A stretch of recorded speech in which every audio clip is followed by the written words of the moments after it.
K9, engage! Take him down, now! The command cracked through the silence like a gunshot. The dog lunged forward, all muscle, speed, and precision, trained for obedience, not questions.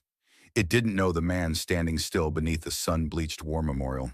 But then, a whisper, low, broken, barely audible over the sound of boots and breath. "Ranger, easy now."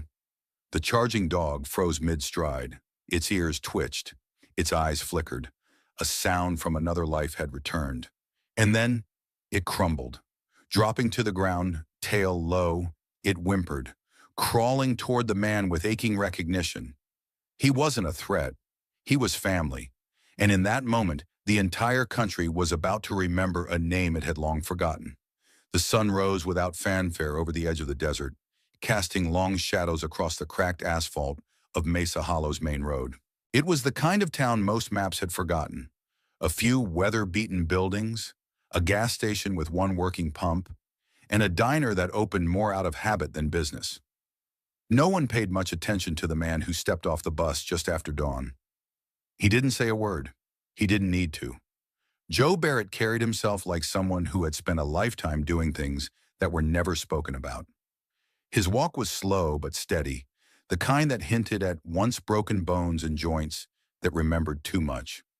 His boots were worn smooth from years in desert terrain, and his olive-drab jacket, buttoned up tight against the morning chill, still bore the faint outline of service patches long since removed. No name tag, no insignia, just the weight of time. He didn't come to Mesa Hollow for conversation. He came for memory. Joe hadn't been here in nearly 30 years, not since the day they airlifted what was left of his team out of the canyons east of the valley. That mission, so classified it barely existed on paper, had cost him a friend, a brother, and something even deeper, the loss of his K9 partner, Ranger. Officially, the dog had gone missing in the chaos. Unofficially, Joe had buried the memory so far down, he almost believed it had never happened. Almost. He walked past the diner where he and Captain Hallie used to laugh after drills, where Ranger would sit patiently by the door, eyes always scanning, always ready. The years hadn't been kind to the place. The wooden sign was faded, the windows clouded with dust, but it was still there, like the ache in his knees, like the ghosts in his head. Joe made his way to the memorial at the edge of town.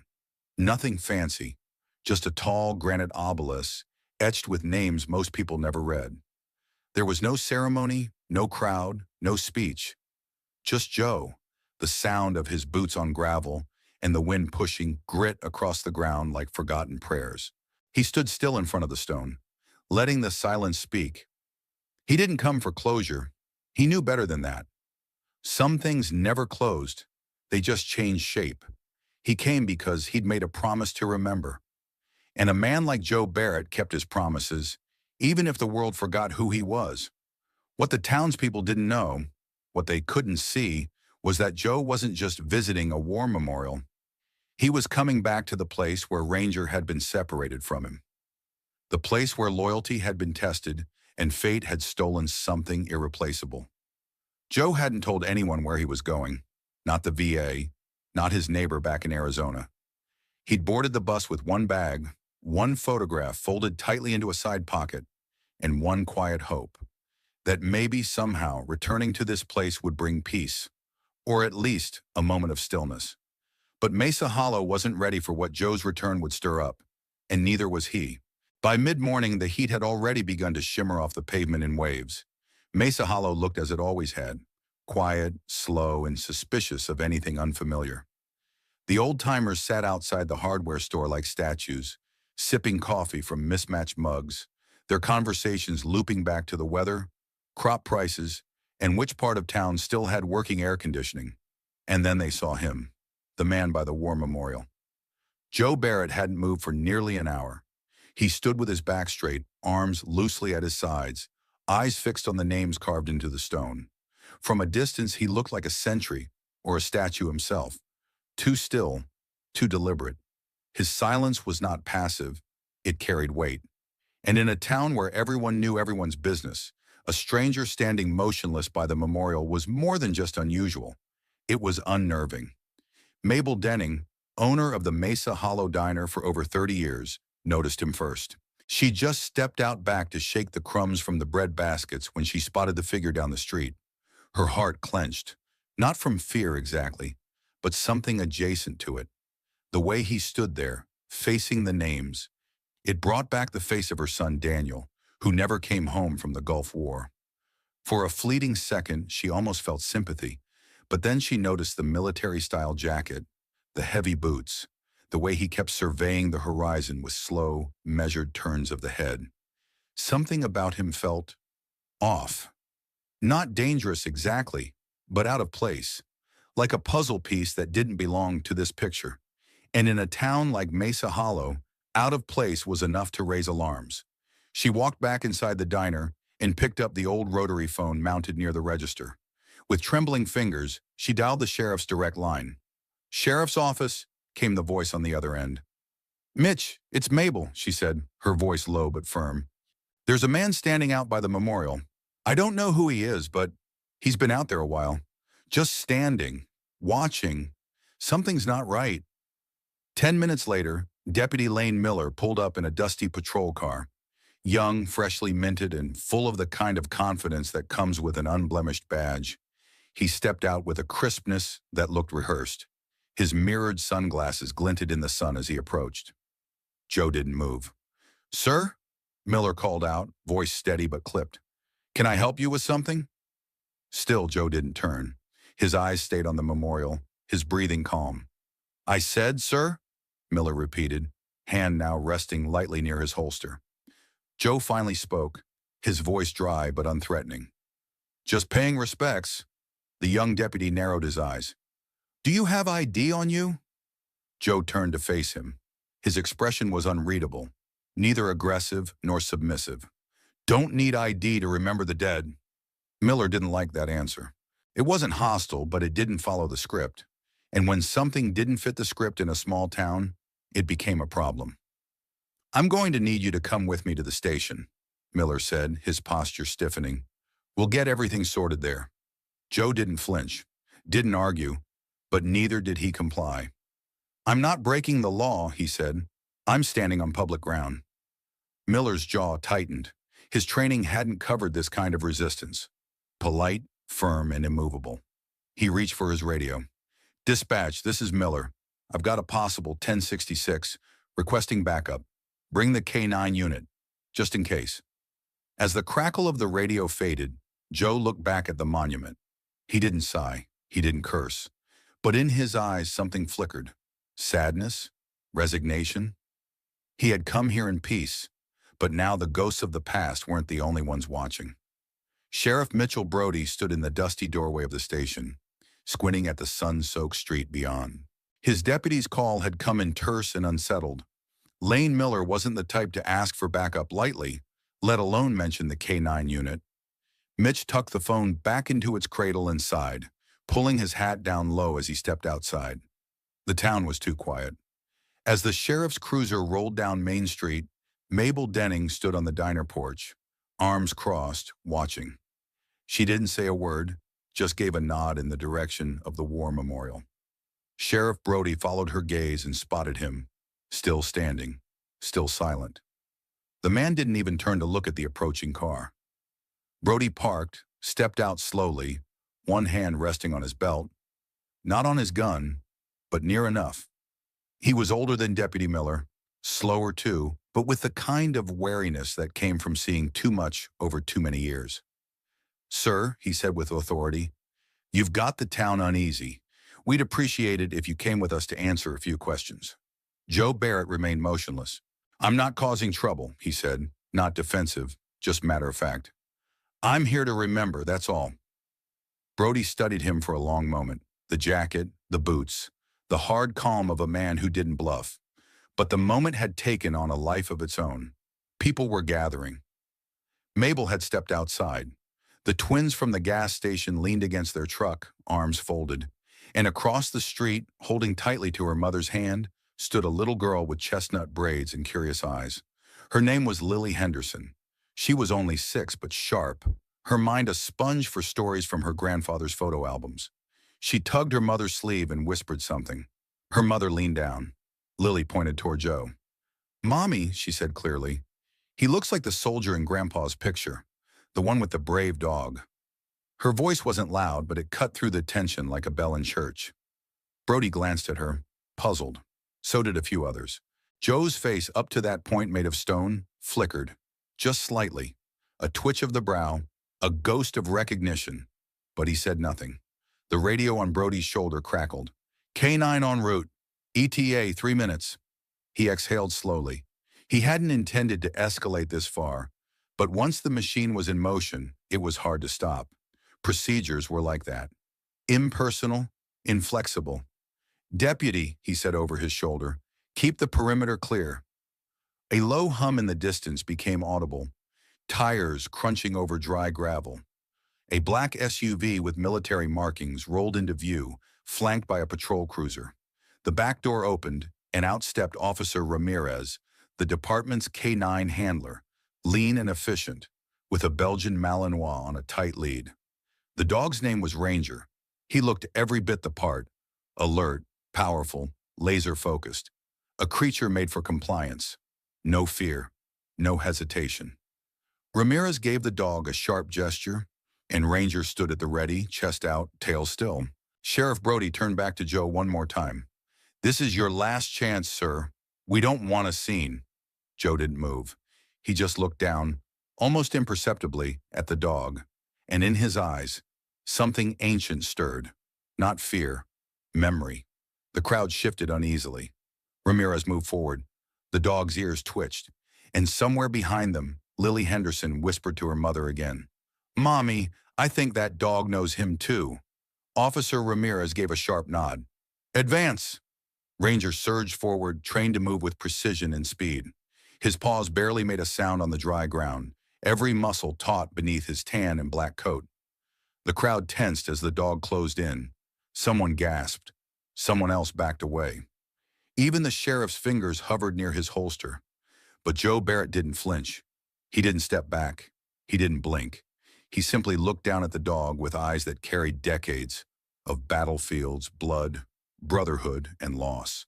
And then he spoke, barely above a whisper. "Ranger, easy now." The words drifted through the heat like smoke, soft, calm, threaded with something deeper than command. Recognition. The dog stopped, mid-stride, ears pricked, legs frozen. The movement was so sudden, so out of character for a trained K9 unit, that Ramirez instinctively pulled the leash tighter, as if to correct the hesitation. But Ranger didn't respond to Ramirez. Not anymore. His ears twitched again. His head cocked slightly, eyes narrowing in disbelief.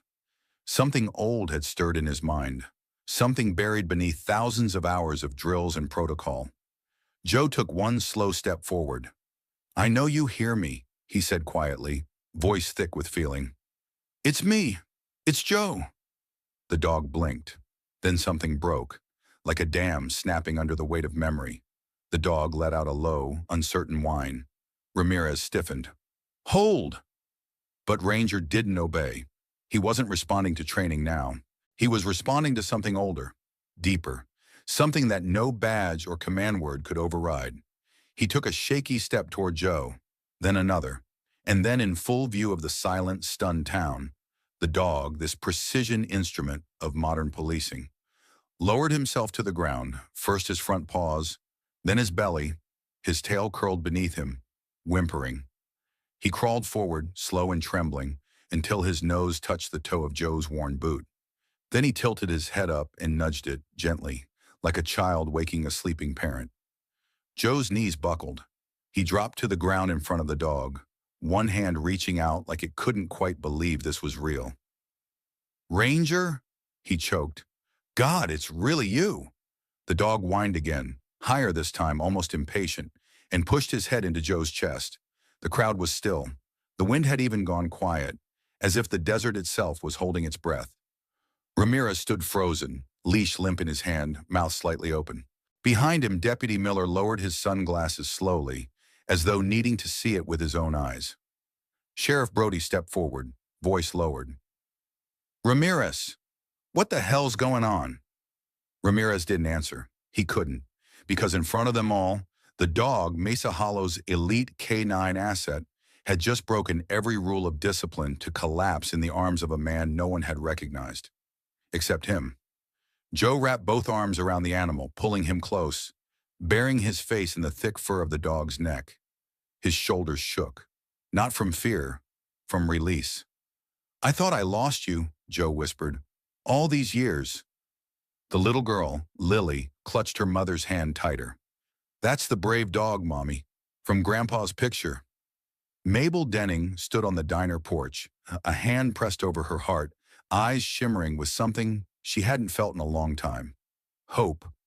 And slowly, one by one, the townspeople began to realize they hadn't been witnessing a threat. They'd been witnessing a reunion, a miracle. Ranger, still pressed against Joe's chest, let out a long, contented sigh. His tail thumped once, softly, then again. Joe looked up, eyes wet, voice cracked. "They said he died," he said to no one in particular. "Said he went missing in the chaos, but here he is, still remembering." Sheriff Brody ran a hand over his face, unsure whether to feel awe, confusion, or both. The war memorial stood behind them all, still weathered, still silent, but today it bore witness to something else entirely. Not a standoff, not an arrest, but the rekindling of a bond forged long ago, in dust, in danger, and in undying loyalty. And nothing, nothing would ever be the same again. The stillness after the reunion was almost holy. Ranger remained curled at Joe Barrett's side, his body relaxed but his eyes watchful, no longer as a soldier on duty, but as a companion who had finally come home. Joe didn't speak. He kept one hand on the dog's shoulder, running his fingers slowly through the familiar fur, as if afraid that the moment would vanish if he let go. A low rumble echoed across the desert road, the kind that makes heads turn even before tires touch gravel. A matte black SUV, sleek and unmistakably government-issued, rolled into town with quiet authority. The windows were tinted, the license plates bearing only bold federal numbers. The door opened, and out stepped a tall woman in crisp fatigues, her boots hitting the ground with the confidence of someone used to walking into chaos and restoring order. Major Helen Davies. She moved with purpose, scanning the scene. The crowd, the local deputies, the man on the ground with a K9 unit clutched to his chest. Her eyes locked on Joe, and something shifted in her expression. "Sergeant Major Joseph Barrett?" she asked, her voice strong but laced with something more than protocol. Joe looked up, blinking against the sun. "I haven't heard that rank in years," he said softly. Major Davies stepped forward, flashing a badge to Sheriff Brody, who instinctively backed away. The sight of the credentials and the presence behind them immediately shifted the balance of power.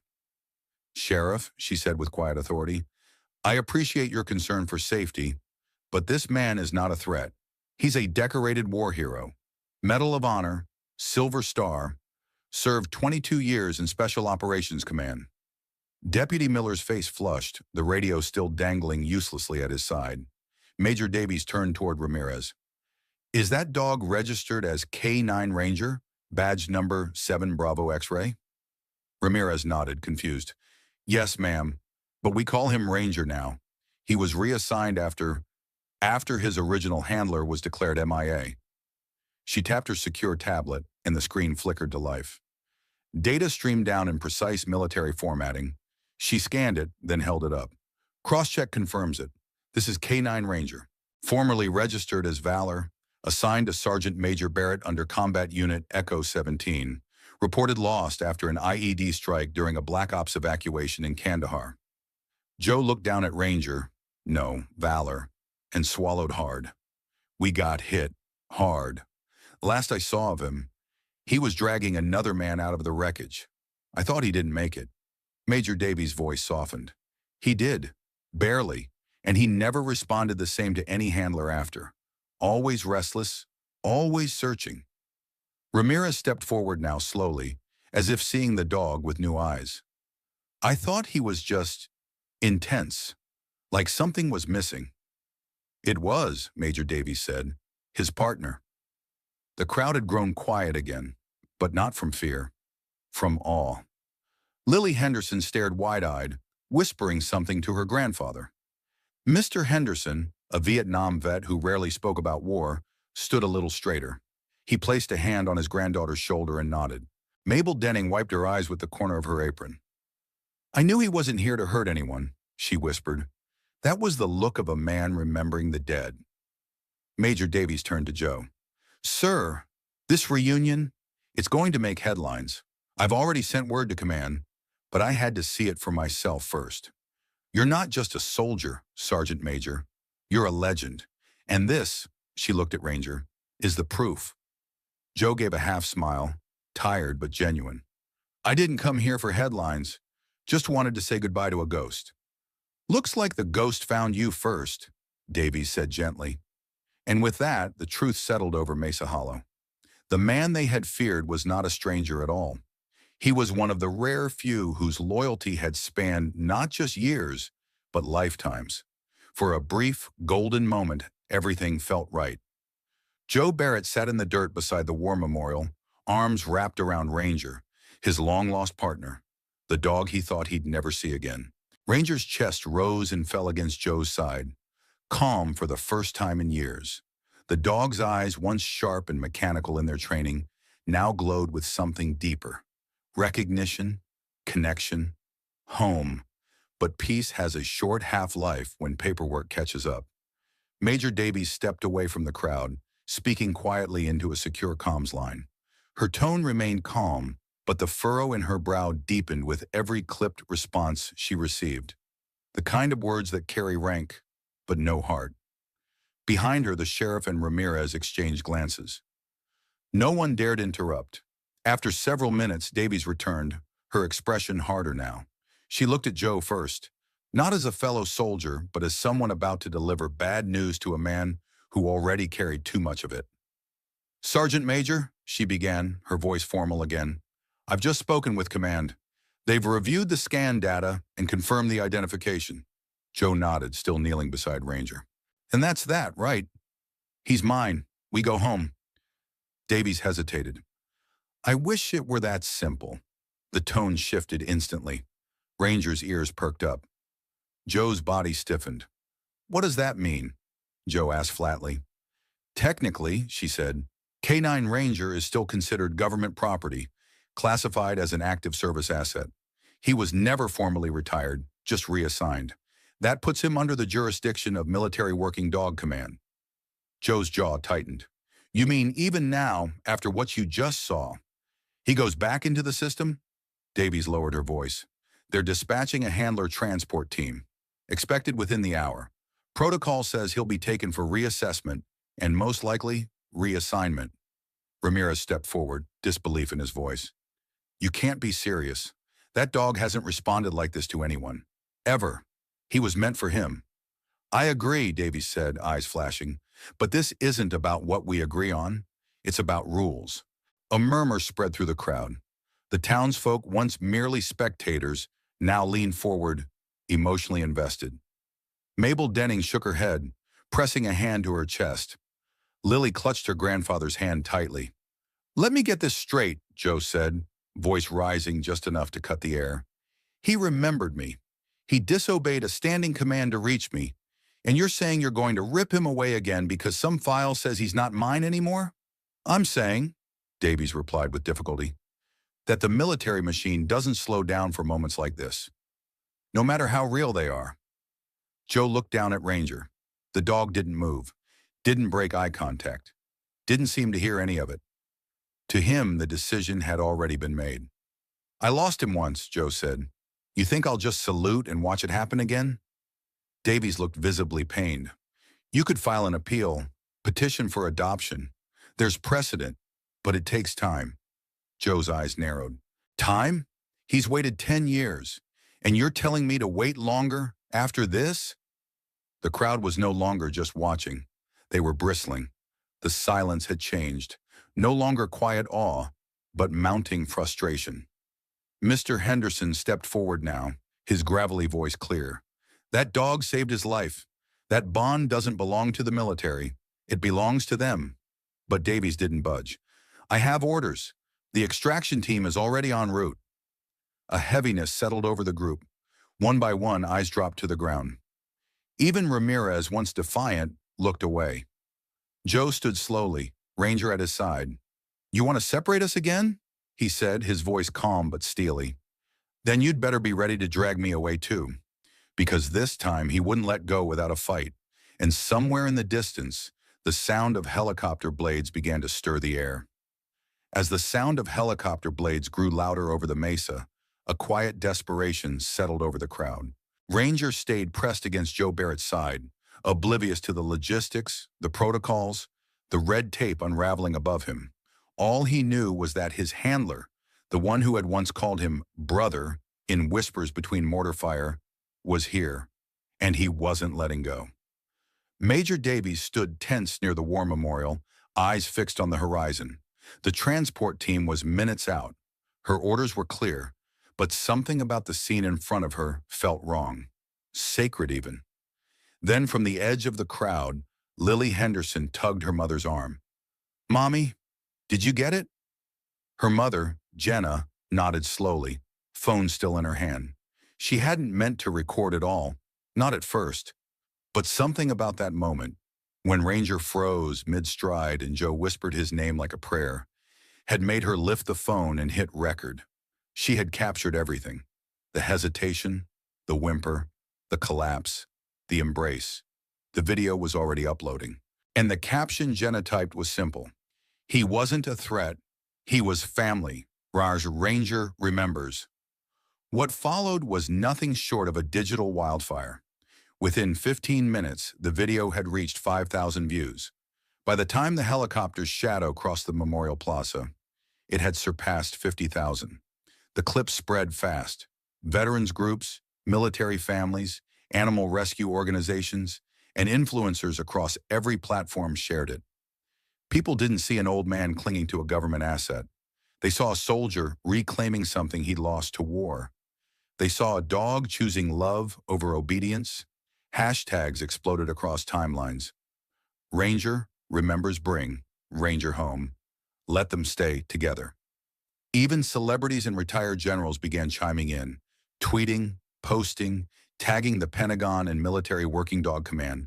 By the time Major Davies' comm device buzzed again, she didn't even need to answer.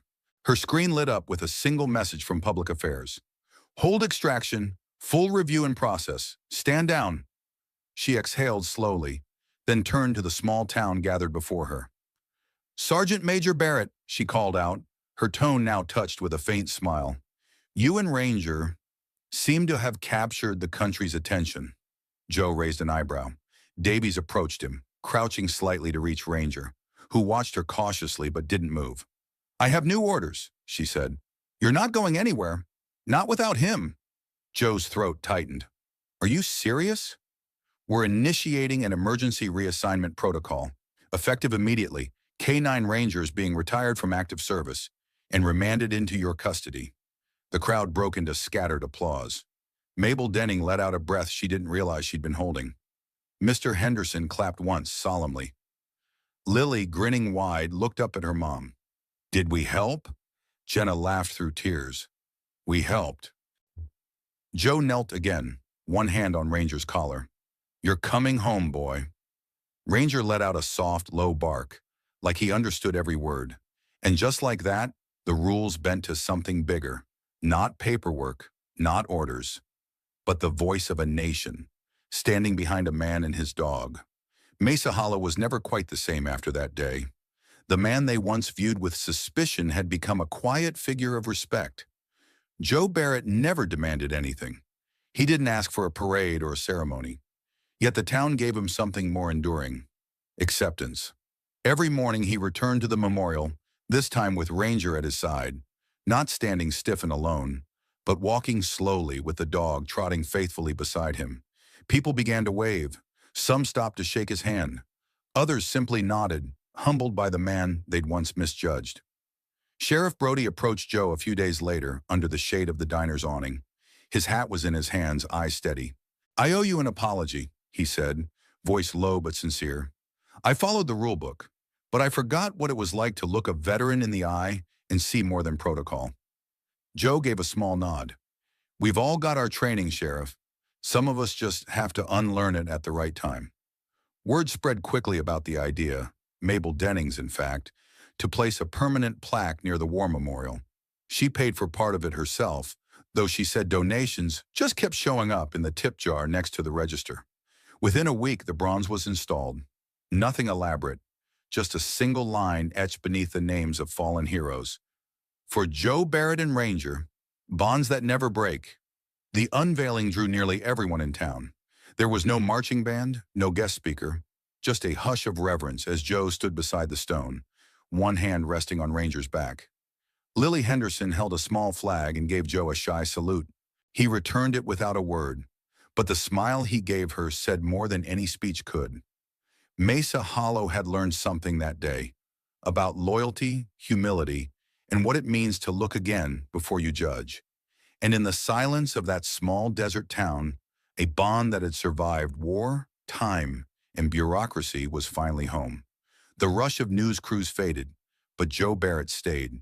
He could have left Mesa Hollow, moved closer to the VA hospital, settled into quiet anonymity.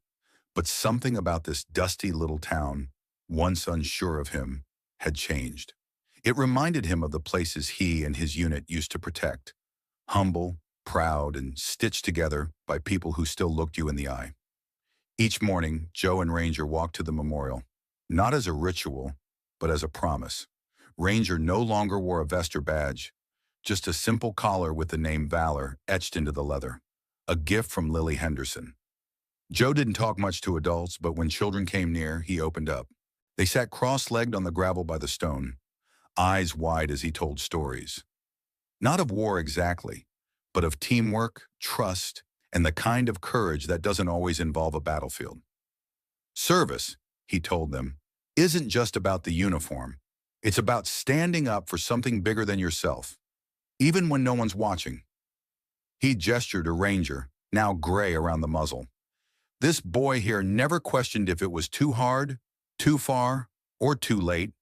He just did the job, and he never gave up. One little boy once asked, "Were you ever scared?"